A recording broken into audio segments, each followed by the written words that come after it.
Vijayawada MP చిన్ని గారు రోజు కొలికిపూడితో మేమే మాట్లాడిస్తున్నాం, ఆయన రోజు మాతో మాట్లాడుతున్నాడు. ఇక్కడ పొద్దున్న అవినాష్తో, మధ్యాహ్నం నాతో, రాత్రికేమో కేశినేని నానితో మాట్లాడతాడా అంటే ఒకటండి టోటల్గా. సరే కొలికిపూడి శ్రీనివాసరావు రోజు నాతో మధ్యాహ్నం పూట మాట్లాడతాడా, రాత్రి మాట్లాడతాడా, పొద్దున మాట్లాడతాడా నేను పక్కన పెడితే అసలు కొలికిపూడి శ్రీనివాసరావు అని ఆయన ఇంతవరకు నేను టీవీలో తప్పితే లేదా ఫోన్లో యూట్యూబ్లో తప్పితే ఆయన ఎప్పుడు నేను చూడలేదు. మాట్లాడితే దమ్ముగా నేను మాట్లాడుతున్నాడు శ్రీనివాసరావు, నేను కొలికిపూడి నాతో మాట్లాడుతున్నాడు, నేనే చెప్తున్నానని చెప్తా. దాంట్లో నాకు భయపడాల్సిన అవసరం లేదు, అయితే చిన్ని అంటే నాకేం భయం లేదు. ఇక్కడ ఒకటి చిన్ని సమస్యల మీద నేను ఒకటైతే మాట్లాడదలుచుకున్నానండి. కేశినేని చిన్ని ప్రస్తుతం ఒక మునిగిపోతున్న నావలాగా కనబడుతున్నాడు మనకి. మంచి హుషారుగా ఎంపీ గెలవంగానే కన్ను మిన్ను కానకుండా బావులుగా స్పీడ్ బోట్ లాగా ఓకే ప్రకృతిని చీల్చుకుంటూ స్పీడ్గా వెళ్తున్నాడు. ఇప్పుడు నాకు ఇవాళ అతను చిన్ని కనపడేదైతే చిల్లులు పడ్డ చెక్కనావలాగా అయితే కనపడుతున్నాడు. పడవలోకి నీళ్ళు వచ్చేస్తున్నట్టుగా కనపడుతుంది అతను పడవలోకి అయితే. గొడుగుపేట వెంకటేశ్వర స్వామి అయినా చాలా మహిమగల దేవుడు గొడుగుపేట వెంకటేశ్వర స్వామి. గతంలో టీడీపీ ప్రభుత్వం అప్పుడు కూడా ఆ స్వామివారి ఆలయం మీద కన్నేసి దాన్ని ఎలా ఎత్తేయాలి, ఎలా దొబ్బేయాలి అనుకున్నప్పుడు కనకదుర్గ రెండో కంటి తెలియకుండా దాన్ని కనకదుర్గ అమ్మవారికి గుడికి అడాప్ట్ చేసి తద్వారా ఆ భూమిని ఎత్తేద్దామని కొంతమంది చూశారు. ఆయనకి అమాయకంగా సంతకం పెట్టినటువంటి ఒక పెద్ద ఆయన ఈ సంతకం పెట్టిన వెంటనే ఆరోగ్య సమస్యలు తలెత్తినాయి.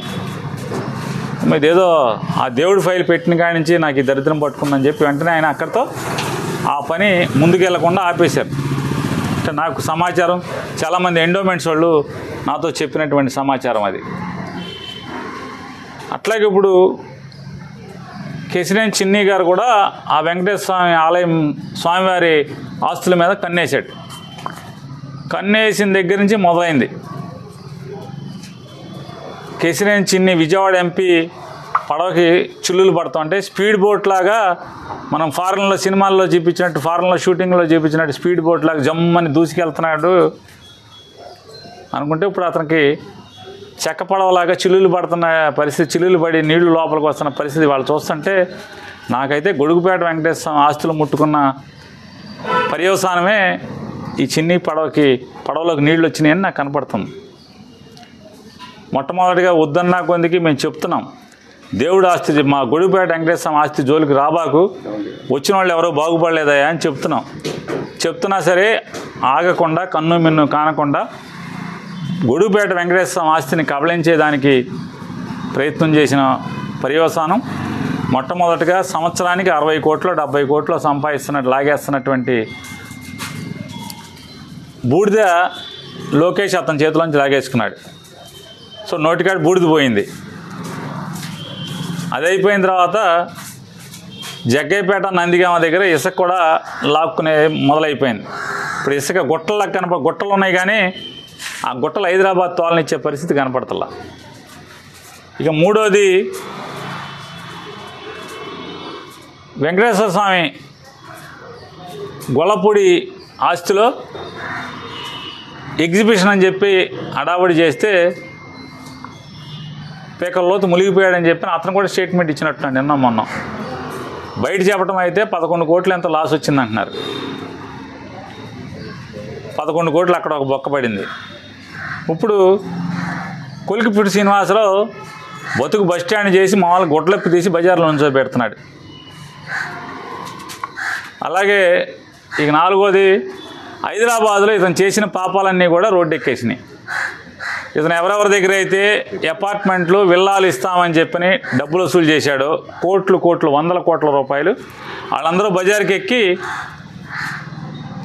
ఇతన్ని జుట్టు పట్టుకునే పరిస్థితికి వచ్చింది. పైలా పచ్చిస్గా అంటే ఎంత ప్రకృతి వ్యతిరేకంగా అంటే పేకాట తప్పితే ఏ ఆట ఆడనటువంటి కేశినేని చిన్నిని ఆంధ్రప్రదేశ్ ఒలింపిక్ అసోసియేషన్ ప్రెసిడెంట్. మరి ఏ ఆట పేకాట తప్పితే ఇంకొక ఆట రాదని చెప్తున్నారు జనం. మరి పేకాట బాగా ఆడుతున్నారని ఒలింపిక్ అసోసియేషన్ ఇచ్చినట్టు. అంటే ప్రకృతికి వ్యతిరేకంగా సమాజానికి అంటే సమాజం ఓర్వలేనట్టుగా ప్రవర్తిస్తే మనిషి ఇట్లాగా ఉంటుంది. దానికి తోడు మా గొడుగుపేట వెంకటేశ్వర స్వామి గుడి జోలికి వచ్చావు, పతనం ప్రారంభమైంది. దీని వెనకాల ఎవడెవడు ఉంటే అది చిన్నీతో పాటుగా ప్రభుత్వ పెద్దలు ఎవరున్నారో వాళ్ళందరికీ కూడా పతనం ప్రారంభమైనట్టే అనేది ఈ సంకేతాలు కనపడుతున్నాయి.